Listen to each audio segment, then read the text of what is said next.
Assalamualaikum warahmatullahi wabarakatuh. Kirchhoff's Current Law, atau biasa disebut sebagai KCL. Sebelum memulai presentasi, izinkan saya memperkenalkan diri. Halo, nama saya Muhammad Rizky dengan NIM 2010-1152 dari kelas S1TT08E. Pada kesempatan kali ini saya akan membawakan materi untuk dipresentasikan, yaitu sesuai sebelumnya Kirchhoff's Current Law untuk pengenalan dasar teori, simulasi, dan juga perhitungannya. Kita mulai untuk dasar teori pada KCL. Pada setiap titik simpul dalam suatu rangkaian listrik, jumlah arus yang masuk atau menuju titik simpul sama dengan jumlah arus yang keluar atau meninggalkan titik simpul. Ilustrasi KCL pada rangkaian di bawah ini dapat diperoleh persamaan untuk dihitung, yaitu IA sama dengan I1 ditambah I2, IB sama dengan I1 tambah I2, dan hasil dari IA dan IB sudah pasti sama dikarenakan operasi yang sama juga dan melibatkan perhitungan yang sama. Jadi I1 didapat dari perhitungan arus pada R1, sedangkan I2 didapat pada perhitungan arus R2. Pembagi arus. Pada metode pembagi arus pada rangkaian di bawah, maka arus yang melalui masing-masing tahanan, nilai tegangan pada masing-masing tahanan sama, dapat dihitung dengan persamaan. Dilihat dari rangkaian di bawah, dapat kita peroleh persamaan I1 dan I2. Untuk I1 sendiri, hasilnya didapat dari R2 dibagi dengan R1 ditambah R2 dikalikan I. Sedangkan I2 didapat dari hasil R1 dibagi R1 tambah R2 dikalikan I. Yang berbeda di tiap I1 dan I2 hanyalah apa yang dibagikan. Untuk I1 R2, sedangkan I2 R1.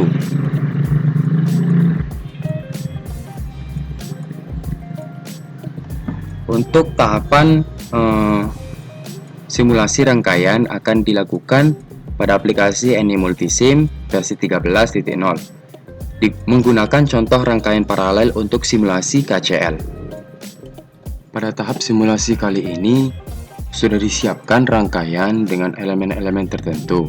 Di sini ada 4 elemen dan 3 elemen memiliki ukuran tertentu. Untuk elemen pertama disiapkan sumber tegangan yang diinisialisasi sebagai V1 dengan ukuran 10 volt, R1 resistor 1 dengan ukuran 2,2 kilo ohm, R2 dengan ukuran 3,3 kilo ohm. Rangkaian resistornya disusun secara paralel. Untuk menghitung hukum KCL atau Kirchhoff's Current Law, di sini kita menggunakan multimeter untuk menghitung atau mengukur ukuran dari suatu arus, tegangan maupun tahanan dari suatu arus rangkaian listrik. Jadi di sini untuk membuktikan hukum Kirchhoff's Current Law, saya akan menghitung arus yang masuk terlebih dahulu. Jadi kita hubungkan kabel multimeternya ke rangkaian untuk dihitung ukuran arusnya. Setelah kita play simulasinya, maka kita lihat di sini sudah di tab untuk ampere atau bisa dikatakan untuk pengukuran arus. Kita mendapatkan hasil 7,574. Oke, mari kita stop. Mari kita tulis untuk I. Kita besarin aja tulisannya. I sama dengan 7,574 untuk I masuknya.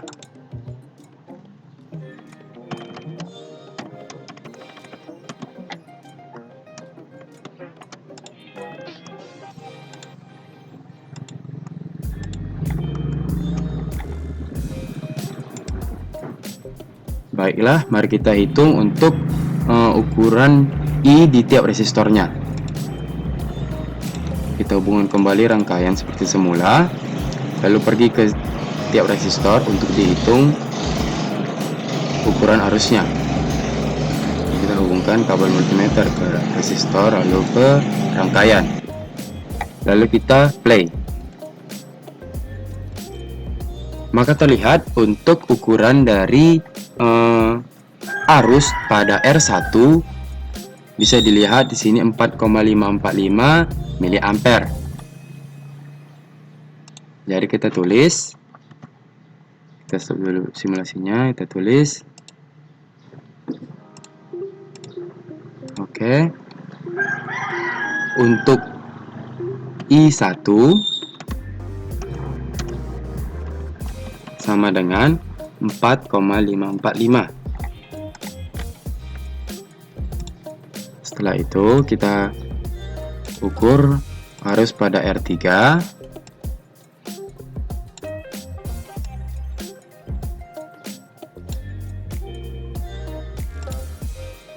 Menyambungkan kabelnya ke resistor dan juga ke rangkaian. Di sini mari kita jalankan simulasinya. Untuk arus pada R2 bisa kita lihat di sini terlihat ukurannya 3,03 mA. Jadi kita tulis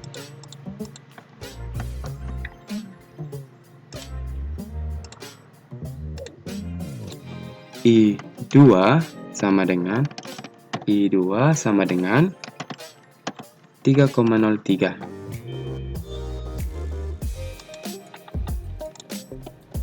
Baik, mari kita ukur untuk I keluarnya. Hubungan kembali rangkaian seperti semula. I keluar berarti di simpul ini ya, yang dekat dengan ground.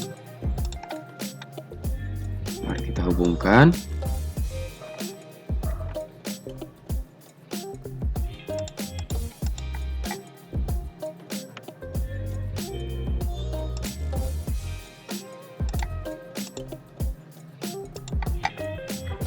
Baik, mari kita coba untuk jalan. Oh, salah kabel. Oke, balik. Oke, sini sudah terkoneksi untuk kabel pengukuran pada multimeter. Oke, kita jalankan simulasinya dan hitung arusnya. Di sini arus yang keluar kita tulis dulu. Untuk tahapan simulasi ini kita dapat I keluarnya 7,576.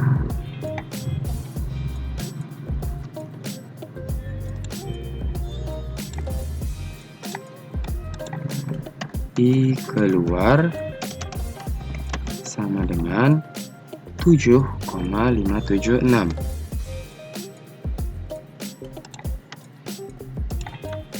Oke. Untuk seluruh perhitungan untuk pembuktian hukum Kirchhoff Current Law dan perhitungannya akan dibahas di bahasan selanjutnya. Jadi izinkan saya menjelaskan sedikit tentang cara memperoleh hasil dari semua yang kita ukur dari rangkaian ini dengan logika perhitungannya. Di sini untuk I masuk 7,574, untuk menghitungnya maka kita ukur dulu I pada tiap tahanan yang ada. Contoh di sini kita sudah menghitung untuk I1 dan I2. I1 dihitung atau didapatkan dengan cara pembagi arus yang akan dibahas di bahasan selanjutnya. I2 juga seperti itu. Untuk I masuk tadi nilainya sesuai hukum Kirchhoff Current Law sama dengan I keluar. Berarti I masuk dan I keluar itu hasilnya sama atau ukurannya sama yang didapatkan dari penjumlahan I1 ditambah dengan I2. Di sini seharusnya saat sudah ditambahkan I1 dan I2 hasilnya seharusnya 7,575. Untuk kejelasan selanjutnya akan dibahas di bahasan selanjutnya. Untuk tahapan simulasi pada materi KCL ini, untuk simulasinya sudah selesai, dilanjut dengan pembahasan untuk perhitungannya.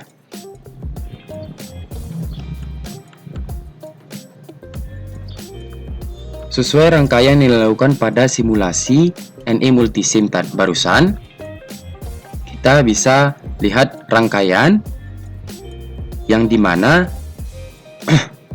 untuk penghitungan arus di tiap resistor dilakukan dengan cara perhitungan pembagi arus. Untuk I1, maka kita lakukan perhitungan R2 dibagikan R1 ditambah R2 dikalikan I. Untuk kejelasan ukuran sudah terdapat pada gambar yang dijelaskan dengan teks inisialisasi dan di bawahnya adalah ukurannya. Untuk R1 2,2 dan R2 3,3. Maka kita masukkan ke rumus 3,3 dibagi 2,2 ditambah 3,3 dikalikan 7,574. Maka hasil yang didapat adalah 4,544 untuk perhitungan KCL. Jadi perhitungan. Namun hasil yang didapat pada simulasi adalah 4,545 untuk I1. I2 dilakukan dengan perhitungan R1 dibagikan R1 ditambah R2 dikalikan I, di mana 2,2 dibagi 2,2 ditambah 3,3 dikalikan 7,574. Maka didapatlah hasil 3,0296. Hasil yang dapat pada simulasi sama dengan 3,03. Tidak terlalu berbeda jauh untuk perhitungan dan apa yang dapat pada simulasi. Kemudian kita buktikan dengan perhitungan arus masuk dan keluar untuk dasar Kirchhoff Current Law. Sesuai ukuran yang dapat pada perhitungan untuk bagian perhitungan di atas, maka IA didapat dengan menjumlahkan I1 dengan I2 4,544 ditambah 3,0296, maka hasil yang dapat adalah 7,5736. Untuk IB sama dikarenakan sudah dinyatakan bahwa I masuk sama dengan I keluar. Di sini IA dan IB berperan sebagai IA masuk dan IB keluar. Untuk yang sesuai simulasi, yang hasilnya dapat pada simulasi, maka untuk I masuk atau IA sama dengan 4,545 ditambah 3,03, maka hasilnya 7,575. Begitu juga dengan IB, hasilnya sama.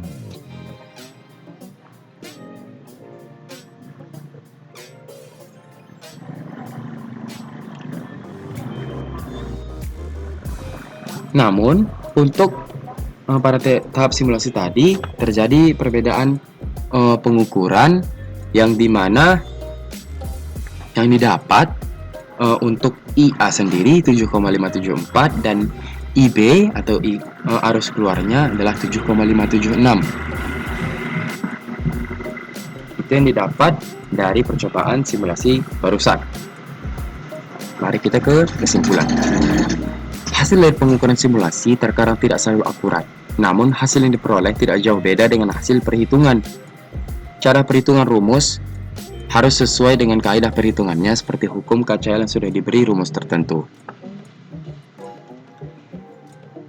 Untuk saran, sebaiknya untuk tiap percobaan yang dilakukan, hendaknya di setiap pengukuran, elemen tertentu dihitung kembali dengan rumus. Pengukuran dilakukan dengan cara bertahap agar bisa dihitung dengan tepat. Sekian, itu saja dari saya. Atas kekurangannya saya mohon maaf, pada Allah saya mohon ampun. Wassalamualaikum warahmatullahi wabarakatuh.